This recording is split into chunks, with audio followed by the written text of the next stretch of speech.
Give me money. What is up, guys? Welcome into the first episode of the Ain't It Funky podcast. My guest today is Anthony Johns. Anthony is an IT specialist based out of the UK with a big passion for playing and collecting drums, which, if you follow him on Instagram @Spantney, you'll surely dig his attention to detail regarding gear. It is through this love for drum gear that Anthony was chosen as a UK ambassador for the amazing Ebenor drums, which is one of the things we talked quite a bit about on the podcast. Other things we talked about were Anthony's beginnings in drums, who influenced him, his musical projects, and drum practice. I hope you enjoyed this episode of the podcast, and if you do, I'd really appreciate if you subscribed wherever you're listening to this. The video version is available on YouTube as well. Thank you for tuning in, and enjoy.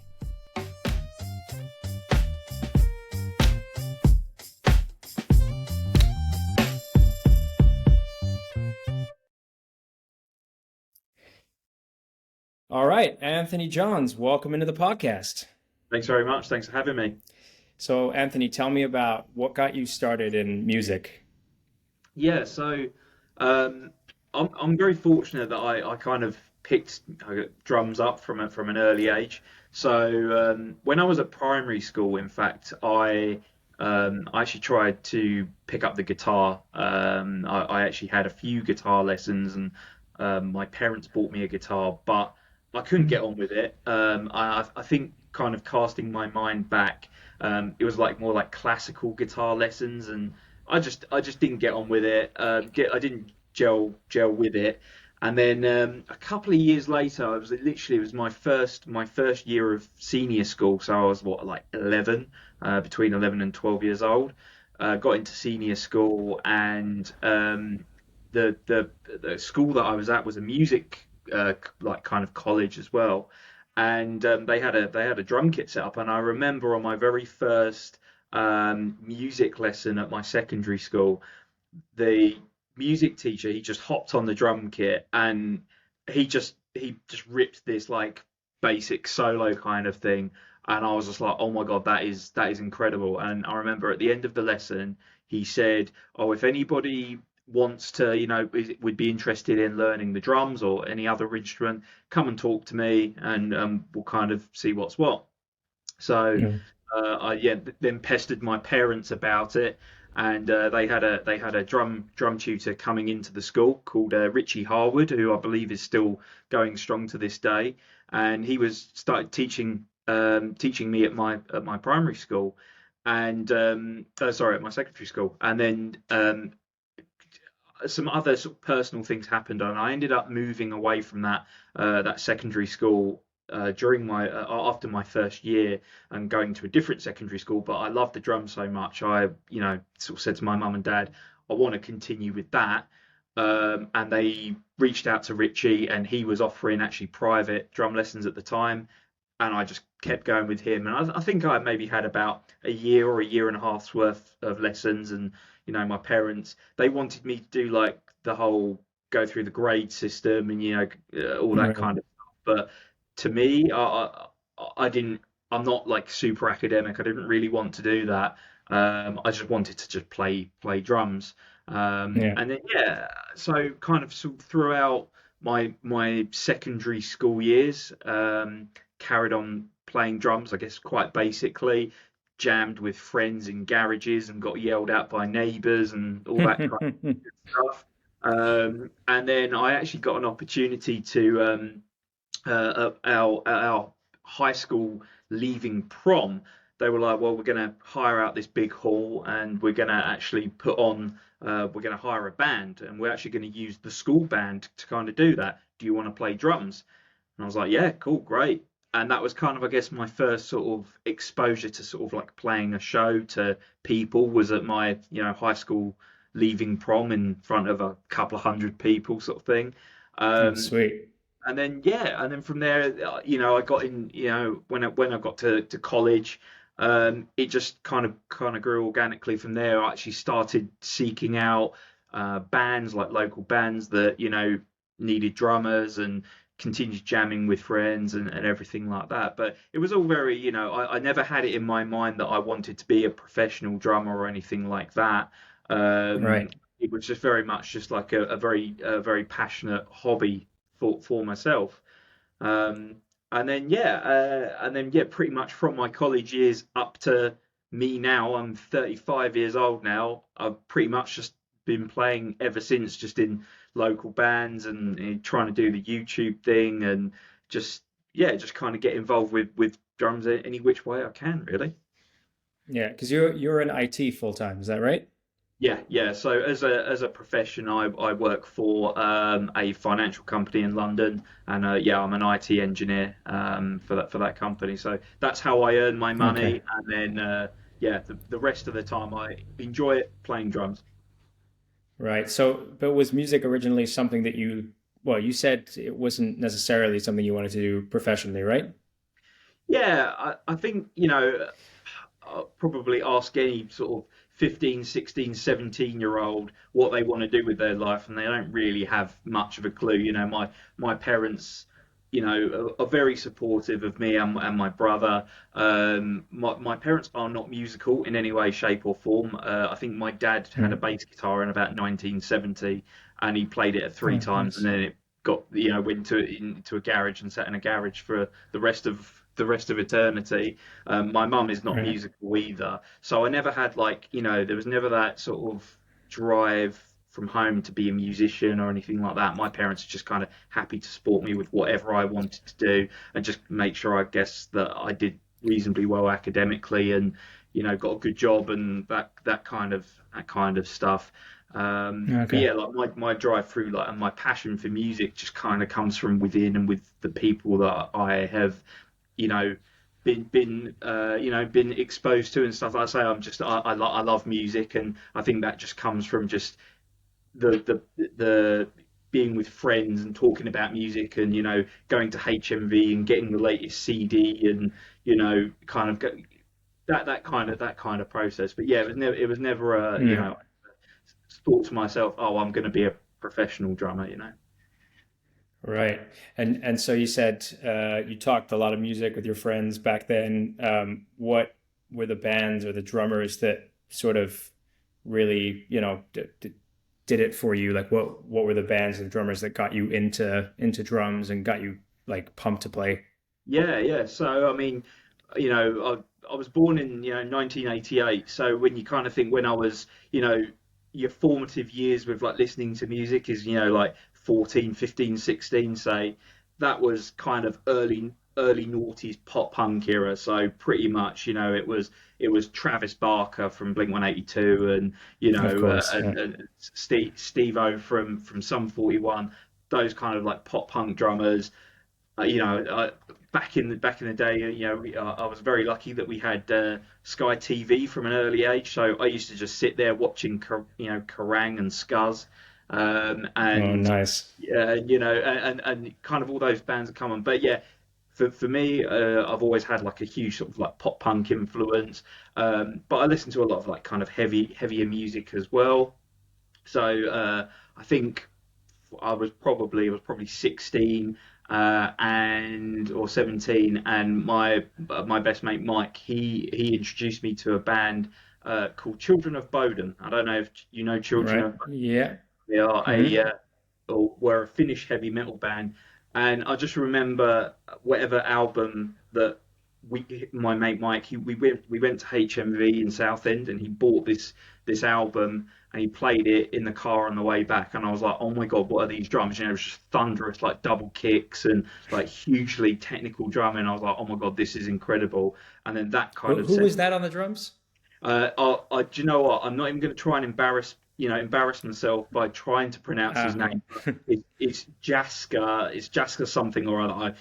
Incredibly hard to pronounce Finnish surname, but yeah, like just listening to like Jaska play drums on these albums, just like, oh my God, this is like such incredible drumming. And then that kind of set me down the path of listening to heavier music, and just that appreciation for like heavier drumming as well.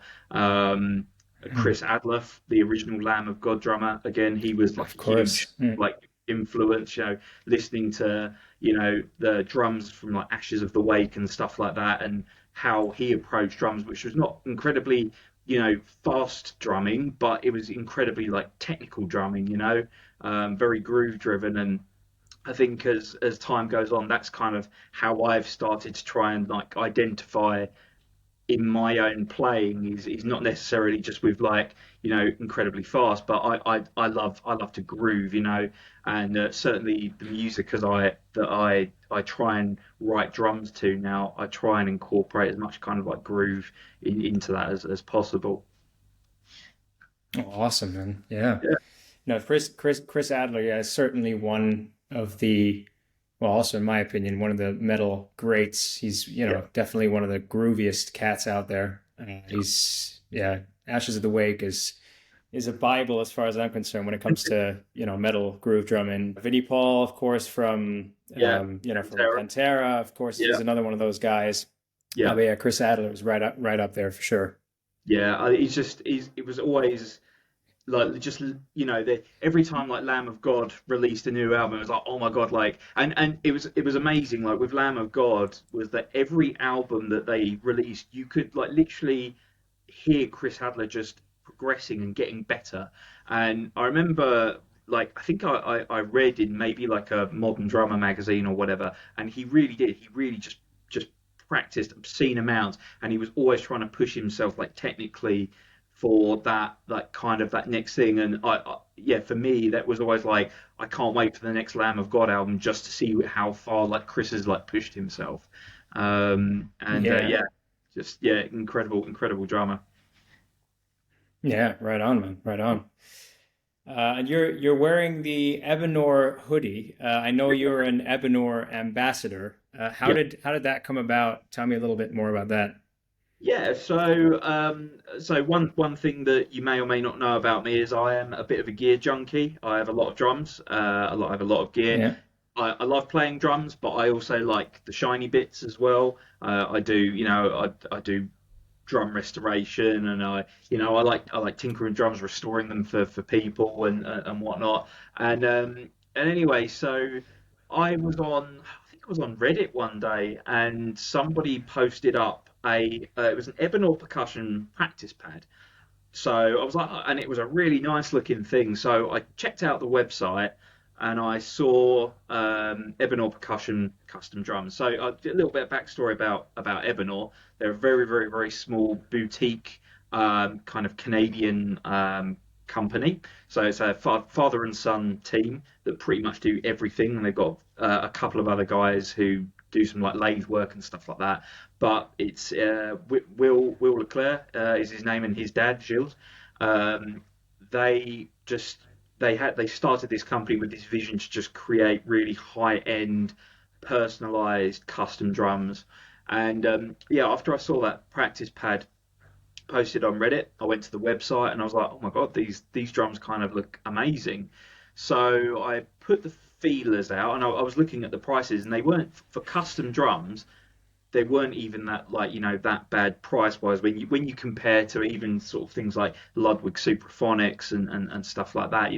Kind of around that sort of money. So at the time I was looking at getting an aluminium snare drum.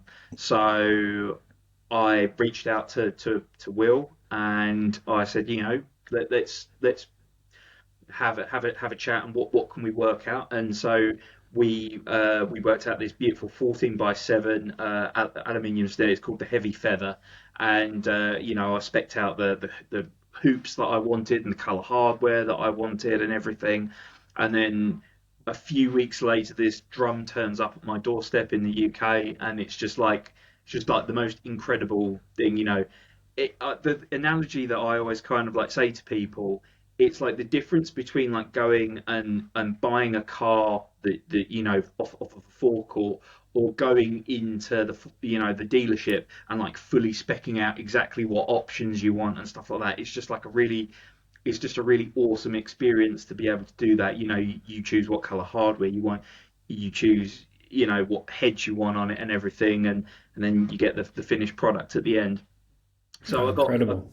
yeah, so I got this the first one, aluminium snare drum. Loved it. Played that for a while, and then I ordered a second one. I ordered a maple drum, um, which the wood drums that he makes are like kind of like stave shell and everything like that. So again, spec'd out what color I wanted. We went back and forth with color swatches and everything like that. And again, the end result was I just got this beautiful Canadian bird's eye maple drum in like a lovely sort of like deep sort of pink color. Sounds incredible. Stave shell is just fantastic, super weighty. Um, and then kind of the relationship sort of snowballed from there. I kind of had you know, uh, these ideas in my head about what I wanted my drums to look like and sound like and stuff, and just going back and forward with Will. I ended up purchasing a few more drums, and in the end we kind of had that sort of mutual. A lot at the time I was trying to sort of promote my like Instagram, and I was doing quite a lot of the YouTube stuff and everything like that. And we kind of just had that mutual, can I become an ambassador? Do you want me to become an ambassador kind of thing? And that mutual relationship of I try and show off his drums as much as possible, and Yeah. I get that support as well from him. And obviously there's a little bit of sort of discount there and things like that, but I'm just like generally just super pleased to just be one of the very few UK ambassadors for this brand. It's a small brand, but it's a brand that I really stand by. Like, they really do make fantastic equipment. I have a lot of drums by a lot of manufacturers and stuff like that, and for Yeah. me, endorsing something is, yeah, I think probably actually this is maybe a good topic to touch on, because certainly when I was younger, it was always, when I was like in my early 20s and I was started to do bands and stuff more seriously, it was like, oh, I want to be like super massive so I can get a cymbal endorsement and get loads of free cymbals or whatever. But it doesn't really work like that in practice, unless you're like, one of the super massive, like touring drummers or anything like that. And I think there's like that notion that like the endorsement is like the be all and end all sort of thing. For me, because I love so many different brands and stuff, I didn't actually want to be kind of like pigeonholed into only being able to use, one brand of drum or whatever. But Will's actually very, he's a great guy to work with, and there was always kind of that understanding that I do have a lot of other drums, and he hasn't said to me, "Oh, you can't post up, any other gear apart from your Evan or snares or whatever." Just as long as I do my best to try and promote his brand and kind of help out as Sure. much as I can. And at the drum show last year, me and the other UK endorser, Matt, me and him, we basically we ran the Evernorth stand at the UK drum show, and we had lots Yeah. of people come to see us and try out the drums and stuff like that, and it was a really great experience. But Did you end up selling out the table? Did people buy all the snares? no, do you know what? I'll be honest with you. That's the idea that I had in my head that was going to happen. That we were not going to come back with any gear, and that wasn't Yeah. actually what happened at all. We did sell some things, but yeah, we didn't come back with an empty van, so to speak. I mean, the thing with these drums is that they are expensive. I think probably only professionals or people that really want that kind of like boutique drum experience would really be kind of interested in. It's not your standard snare drum that your average sort of like 20-year-old is going to go and purchase. They're looking at probably a few £100s, whereas depending on the spec, you can kind of, the sky is the limit with these sorts of things. But yeah, no, they're fantastic drums, and I really do love them. Yeah, they look incredible. I mean, I was watching a little bit of an interview with sorry, remind me what his name was, Will Leclerc? Yeah, that's it, Will. Yeah, yeah, Yeah. And he was talking a little bit about how he started, and he was very young. He was like 21 when he started the company because he'd studied business. I remember him yeah. saying, and then obviously I went on the website and checked it out, and I saw that Todd Suckerman also has some Ebenor snares, Yeah. and so it seems like they're growing into into quite a name and making waves in the industry. Yeah, yeah, for sure. Yeah, and I think that was a big part of me becoming an ambassador was that so I could try and help. Will wanted to expand the business into the UK and Europe. But yeah, there Right. is some really high profile drummers that have actually getting some of these drums now. So yeah, so Todd's a great example. I think he's got a couple now. But you've also got so Grayson Equipment has Right. got a drum by Ebenor. In fact, he actually stopped by the Ebenor booth on the UK drum show, which was fantastic. He's a really really nice Oh guy. yeah. And then we've also got Ash Sohn, who's got at least one. Gary Husband, who's got at least one as well. Okay. So Yeah. you were saying about obviously you seeing level 42 earlier. So yeah, Gary Husband, he does have an Ebenor snare. So yeah, Oh, I think incredible. as a company, yes, they're growing, and I'm pleased to see their success because they really are just like amazing instruments, and I am very grateful for their support. If you see this, Will, thank you very much. Yeah, shout out to Will.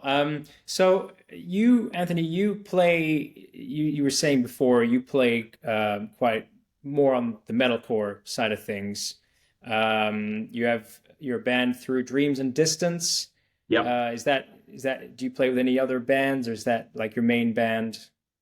So I guess Through Dreams Distance is my main one at the moment. We're a little bit quiet at the moment just because our singer has been moving and we've just had lots of other things on the go. But yeah, I kind of at the moment, yeah, Through Dreams Distance is my main one. So Rob, the singer from Through Dreams and Distance, he used to be in quite a big band called Feeder to the Sharks, who were quite big in the metalcore scene. Hmm? And he moved from Australia to the UK, and he put for some reason he left Australia and he came to Southend-on-Sea, which I don't know why he did that, but there we go. But he put a local message out on Musicians Classifieds saying that he was trying to put this band together as a solo project of his, and he wanted to kind of take it to the stage. So um, Right. yeah, me and one of my old bandmates from an old band that I was in, we ended up joining, and then we ended up also then recruiting another old bandmate on bass guitar and stuff like that. So it's been yeah, it's a great band. I love those guys dearly. But yeah, we're a little bit quiet at the moment, but there will be things coming out of that. And then I was in a band called Of Our Design, and last year we decided to kind of call that a day, but we haven't like there's nothing really been formally announced yet. But the most of the guys, so four of us from that band, we are working on brand new music, and it's going to be launched as a brand new project and everything like that. So Okay. that will be at some point early this year, early to mid this year. I'll be launching a brand new project with those guys. But yeah, Sweet. of our design is kind of been laid to rest. And then on top of that, I've also got another project which also hasn't been announced, which is more for kind of function. So that's more of like a covers band kind of thing. So like late last year, I've been trying to basically for about a year or a year and a half, pretty much since like COVID had like sort of like ended. I've been trying to get like a covers band sort of put together and to try and just to play some pubs and just maybe earn a little bit of money on the side and whatever. But it's just trying to get a definitive lineup for that has just been proving quite tricky. So I think we're Hmm. kind of like almost there. But yeah, I kind of keep myself busy musically. As I say, my IT job also keeps me incredibly busy, and I'm married, and my wife likes to keep me busy as well around the house and stuff. So I do what I can. Nice, yeah. Yeah. I think it's a smart thing that you have the full-time job, the IT job, so you don't have to worry about music just being, because obviously, a lot of musicians do struggle to make it a full-time income. So, I think it's certainly a smart move. But obviously you said before that you never really looked into being a full-time professional drummer. Yeah. Um, but so getting into IT, uh, when did you get into that, and how did that come about? Was that something you knew you wanted to do since like an early age, or was that something you just by default somehow happened Yeah, to yeah. find your way So into? yeah, so my dad, as I mentioned earlier, he's not musical in the slightest, but my dad had worked in IT. So my dad worked for Ford, the car company, Okay. and he actually started in the accounts division in like the late 70s. And in the early 80s, when these new fandangled thing called computers had started to come out, he was kind of given an opportunity to move into like a computing role. And yeah, so he took this like aptitude test for it, and like he scored the highest and ended up getting into IT from that. So from a very, very early age, I I've basically been able to use a mouse and keyboard since I was a toddler, because we kind of had, I had the computer there in the study from a super early age, and we had the internet from a very, very early age and stuff. So tech was something that I kind of grew up with. And when I was at school and when I was at college, I actually my original goal, I used to really love science, and my goal was actually to be a forensic pathologist. But I kind of, how that was kind of what I worked my way towards sort of through sort of like my mid-teen years. And then I actually became quite ill when I was about 16. I had I was kind of in and out of hospital having some tests and stuff like that, and that actually really put a Oh, dampener on my education. And I didn't do that great at college because of it, and I always felt a little bit kind of hard done by, because I did really well at secondary school, and I got good GCSEs and everything. And then because I was ill at college, I then didn't do so great, and that put a little bit of a downer on me. And then in the kind of when it was that you know choice of, do I want to redo my A levels or go to try and do like some kind of university course or something like that. I didn't really want to do that, so I was like, well, okay, I'm going to go and kind of just get a job now. And mm, I was thinking about, oh, what am I good at? And one thing that I am just naturally good at through being exposed to it is just computer stuff. So I ended up getting a job in London, a company that no longer exists called Northcroft. I got given a job in a just an IT department there as just like a junior. It was a very small company of like 200 people. The IT department was three people, including myself, and I kind of just went in there and started off just making cups of tea and kind of learning on the job. But I picked it up mm. very, very quickly, and I actually had a really, really great time there. The company itself then went bankrupt during the financial crash of like 2009. So I jumped ship just before the company kind of went bankrupt, and I got a job at the company that I work for now, which is called Brew and Dolphin. And yeah, so and then I basically worked my way up, I guess, sort of in the IT department there. So again, I started out as a very sort of standard sort of support person, and now I've sort of worked my way up into a position where I'm a technical lead within one of the teams there. So yeah, it's I'm very lucky that I really do Mm. enjoy working in IT. I do enjoy my job. Um, I do kind of always say, to my wife and stuff, if I could have my time again, I actually now would like to maybe try being a professional drummer. If I could live my life again, maybe I would go Right. down the route of maybe trying to do music professionally, because I do love it that much. But certainly at the time when I was growing up, there was never that kind of thought in my head was to ever be a professional musician. Right. Okay. And as a professional drummer, would it be like touring studios? What would be your, if Yeah, you could choose, what would be your preferred sort of career path as a musician? Yeah, yeah, absolutely would be probably to, be a Tommy Lee or something like that and just go out on Yeah. tour for, in my spandex underwear for long periods of time. Yeah, man. The certified badass, Tommy Lee. Yeah, absolutely. Do you know what? Again, he's he's a drummer that he gets a hugely bad rap online. When you watch YouTube videos of him and stuff like that, there will be always be lots of comments, saying his technique is poor, he's just a crap drummer or whatever. He's like a showman, man. Like he's just wicked, and I've always had a massive soft spot for Motley Crue. And to me, Yeah. he's a wicked drummer. I remember, watching that video of him on the roll, with the roller coaster drum, where he's like playing a drum solo upside down. People will Yeah. always talk about the fact that Joey Jordison did the same sort of thing, but for me, like Tommy Lee, he was the OG man. Like he did that stuff 20 years before. It was probably a good job that he was on drugs for most of his career, because that probably helped a great deal. Oh yeah, man. That's another thing that I just can't understand how bands used to do that. Because touring as it is, have you had much experience touring? So yeah, a little bit. Like I went, when I was at one of my old bands. I was in a band called All at Sea. We were quite active in sort of like the Essex area.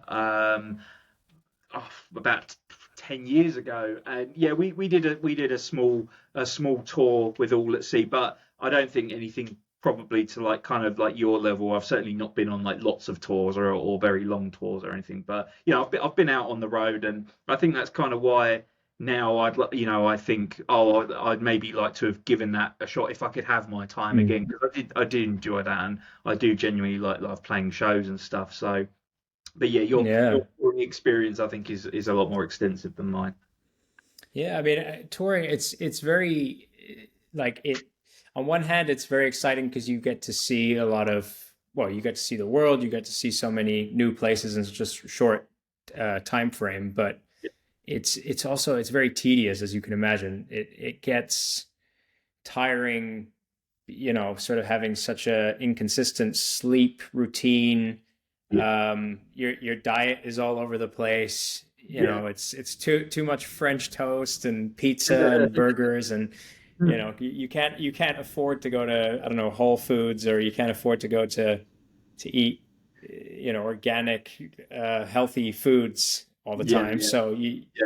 you know you kind of take what you can get. It's a lot of fast food, so you just, yeah, eventually, yeah, it just becomes a routine like anything else. But I think it really is about mindset when it comes to touring. Yeah, yeah, for sure. Let's speak about practice. Would you say when it comes to practice, would you say you're more of a drummer that likes to sit down with a practice pad and learn your rudiments, or rudiments and technique and things like that? Or would you say you're more the playing guy? We were speaking about Toby Nez before. I know he preaches a lot that he never practices rudiments or anything, Yeah, and he's more about playing and figuring out parts, learning by ear. What yeah. would you say you are? Yeah, I think for probably the majority of my playing career, shall we call it, I very much align myself to Toby, basically, and just, if I can sit down and play a part well, and nail it on time, the rudiments and stuff like that either come naturally or I just don't care about them.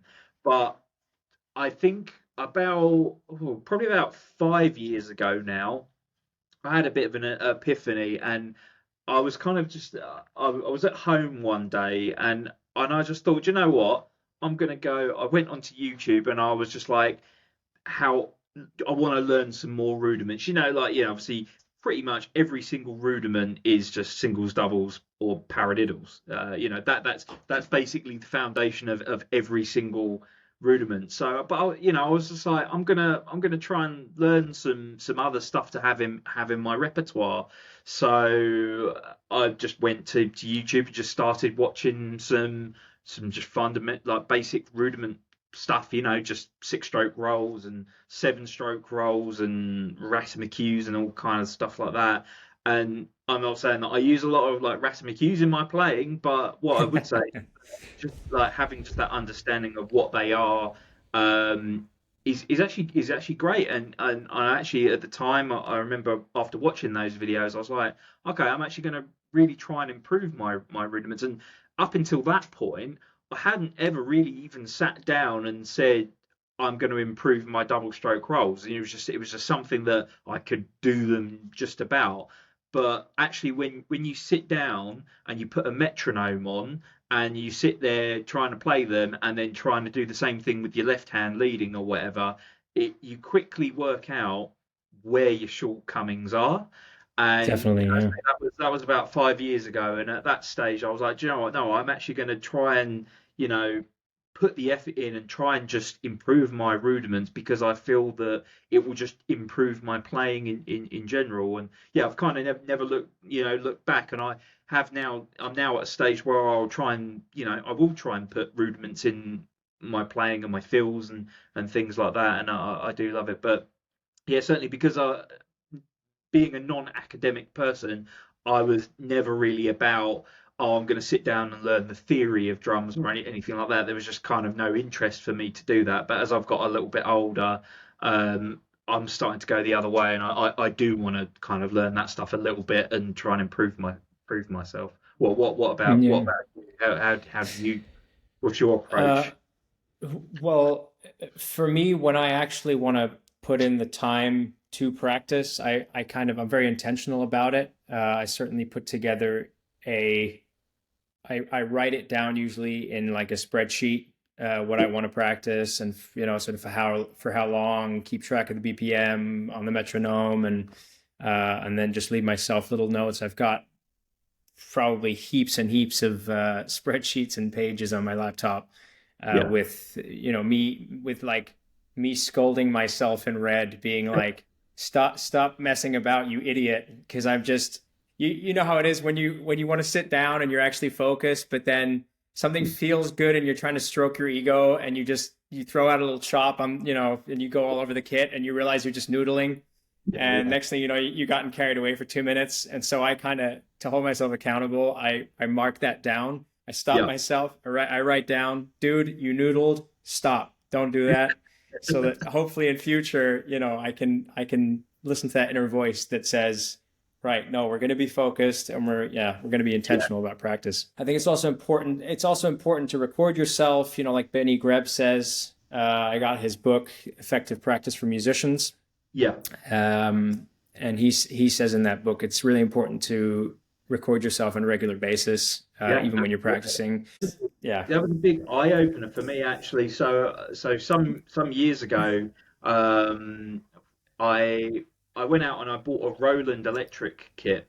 It was Right. like ED9 or something, but the Brain had an option on it where you could record yourself and play it back. And I remember being like, I was like, oh my God, that's an incredible thing. I can listen how amazing that I am. I was chopping away or whatever, I'm playing away, and then I played it back and I was like, oh my God, I'm awful. It was really That's the hard. thing. Yeah. Yeah, you're Yeah. absolutely right. You record yourself and listen to your shortcomings. Yeah. And I mean, especially nowadays with social media, I mean, I see you post quite a lot of videos on socials, Yeah. which is, do you go through that process in your mind where you overanalyze everything, or are you relatively quick to, find a video that you like, or a clip that you like, and just say, right, I'm just going to post this. Yeah, I think I am a little bit like that. The thing is that for someone like me, I am not a professional drummer, and I always joke and I always say that I think I'm quite a good drummer for an IT specialist. That's kind of how Oh, my for sure. where my mindset is. Like in I think it's all too easy to look online and look on Instagram and look at like I mean it's awful. I'm 35 and there's 15-year-olds and stuff like that, and they're like, oh my God, like I would need to have my life like 3 times over to be even like a fraction of how good these like kids are and stuff like that. But I try not to get despondent because everybody's on their own journey, and everybody has got their own kind of like goals in mind and stuff like that. I mean, what are my goals for drums? You know, like my goals for drums is just to have fun. You know, that I look forward to my band practices because my bandmates are mates of mine. You know, I want to go and see them. I want to create some memories with them and stuff like that. I don't ever want to look at the drums as something that I want to be immensely critical of myself over. Um, you know, let's face it, like I think as a musician, you always are going to be critical of yourself. There's always going to be, you know, you play a show or whatever, and you say, "Oh, that show was crap." You know, I messed up a couple of songs or whatever.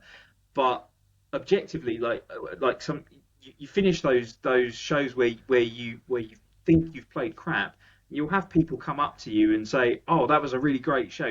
They may just be being polite, but Mm. you know, at the end of the day, as long as I'm getting enjoyment from it and other people are getting enjoyment from it and stuff like that, that's kind of all that matters. And yeah, certainly going back to my Instagram content, I never overanalyze it too much. I'll take a 90-second clip or a few minute clip or whatever, post it up, and it's more for my own, you know, in 3 years' time, looking back, you know, and I think that's somewhere where social media is great, where you can actually see how far you've come, and you know, and Yeah.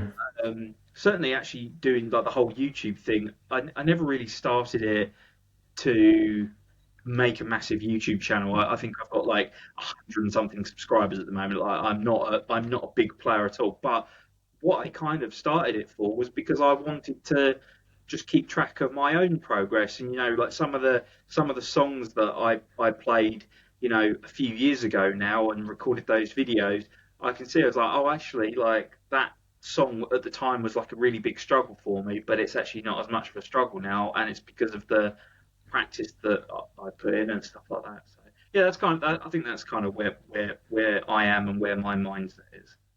Right. Yeah. Well, yeah. I mean, at least you don't have to, yeah, rely on it as, your main source of income. So Yeah, yeah, I get what you're saying that from that perspective, for you, you can be a bit more at ease with what you post and not be too over analytical. And yeah, yeah, because it is depressing the yeah, as you said, the young kids that can just that can outshop, like it's like you watch the videos of 12-year-olds chopping like there's no tomorrow, and you just think it's never in my entire life am I going to be able to get, like, how is that even possible? It doesn't make sense, but that's the thing is also about social media, that of course, it's not real.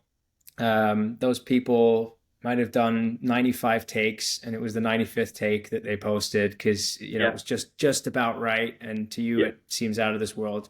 I mean, I think even like Ellis Depario Siberiano, right? He's yeah, obviously like the biggest Instagram drummer at this point. yeah, Even he said something not too long ago about a post that he had done, um, where he said, yeah, it took him like 80 takes or something to really nail it, yeah, and it was obviously hours and hours and days and days and days of practice. yeah, Um, but yeah, sometimes it is. I know that I certainly am guilty of this sometimes, that I compare myself too often to to Instagram drummers. But yeah. And the thing is, it's easy to do that, and you know, and some of these kids, man, they've got musical parents. They've been playing drums since they were 3. You know, it's kind of like that whole thing about speaking other languages. You know, like the earlier that you pick something up, generally, like the better that you do. And you know, I'm mm, fortunate that I wasn't an incredibly late bloomer to the drums. You know, I started okay, I guess when I was like 12, say. But at the same time, I didn't really take it massively seriously until I was like 20. So, you know, it's just one of those things when you see these kids, they've been probably playing 6, 7, 8 hours a day. They've had access to those drums for just a long time, and whereas they sat on a drum kit, I was doing computery stuff.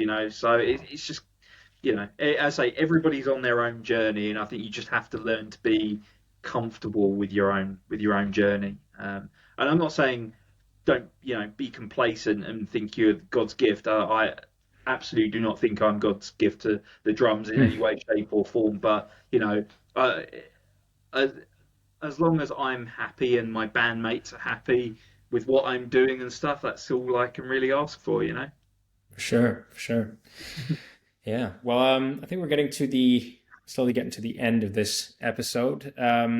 Is there anything that you want to plug of yours, music wise or drum wise, anything coming up? Nah, not awfully. As I say, just kind of if if you follow me on Instagram or whatever, just keep your eyes peeled. As I say, I've got a couple of musical projects in the works, but yeah, nothing major that I wanna plug really. Okay. Well, Anthony, pleasure talking to you, man. Yeah, thank you so much for having me on your first episode as well, mate. I really Yeah. appreciate that. Appreciate you taking the time, man. Give me money.